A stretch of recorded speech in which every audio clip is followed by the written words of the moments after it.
the streets of Philadelphia, Mr. Claiborne was a mythical character. Man, this motherfucker was like the William Refrigerator period drug dealer. There's Rocky, there's Will Smith, and there's Leon Big Money Claiborne, okay? I'm one of the coldest motherfuckers that ever sold a goddamn nickel bag on the east side. And you can have anybody goddamn about that. You may see it as a nickel bag, but if you add up enough of them, pretty soon we're talking major weight. The idea that this guy could move nickel bags with impunity, it just sent law enforcement into a rage. I sell nickel bags right in front of the police. Police come down there and dealing with another nigga, got him on the car. I'm selling nickel bag right behind his back. Well, let's just say, without the combined effort of multiple law enforcement agencies, there's no way we could have brought his empire to a close. Because I was taking the nickel bag and wrapping thread on top of the nickel bag and lowering the nickel bag down off the top of the building like this. He's virtually a one-man criminal organization.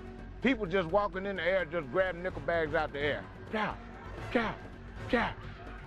Even law enforcement started to get caught up in the money. Man, I don't know how that motherfucker made all that money, man. The way he was stuffing them sacks. And the ladies in school with you just selling nickel bags of them? Excuse me? The ladies is all right with you being a nickel bag dealer? Come again? The ladies, you know, you just sell nickel bags, man. What do they think about you just selling nickel bags instead of big weight? I beg your pardon? Was he ruthless? Leon used to punch puppies. I don't want to talk about it. I don't want to talk about that. Ask me something else. Let's talk about something more sophisticated is basically what I want to say. Leon choked a cat one time. Jumped on my Uncle Willie, beat him half to death, took a hammer and duct taped it to my hand and tried to beat the goddamn shit out of him. And that's what he became. The most famous nickel bag dealer in the world. Big Bunny Claiborne on American Gangster. Who chokes cats?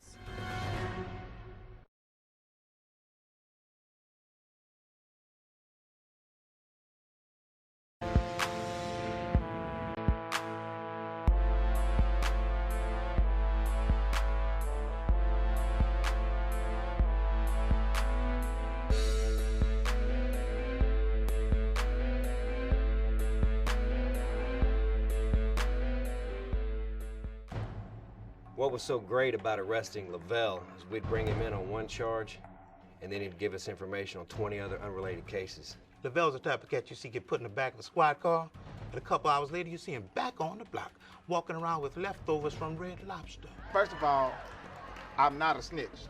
I'm an informant. Let me tell you something. I brushed him in that mouth 3 or 4 times. That little nigga was picking up his teeth and still running his mouth. An informant is a much classier type of guy that'll still send you to the penitentiary, but dealing with the government, not no cheap state shit. I've been on the force for some 20 years now and never had a criminal that could give you the information with kind of detail that Lavelle could. Look here, look here, look here, look here. Eeny, meeny, miny, mo. I'm about to snitch for show. Mike Bang-a-lot, you still doing them robberies? You still touching on them kids, motherfucker? Big baby Huey Keithy, you still doing them murders? Are you still selling kilos of cocaine out of your mama's house?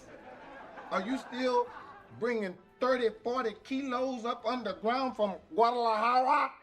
You see, my mama and them all didn't want to know why I'm telling. I said, shit.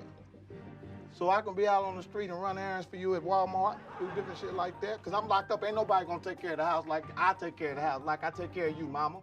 And his son just like his lazy, trifling ass. And that little nigga wouldn't be able to shut his trap if you promised him a pair of Beyonce drawers.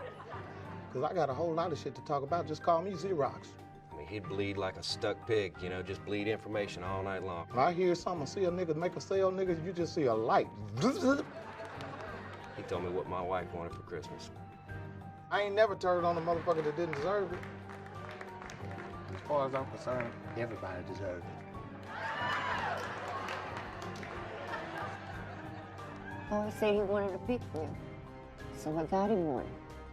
Next thing I know, I'm in here. You know, a grateful motherfucker. Lavelle Loose Lips Washington on American Gangster. I ain't facing no time. And as you can see, if you can't make bail, hell, just do what I did. Tail. Look at that, motherfucker. You ain't told on nobody for this. You ain't deserve nothing to do with this.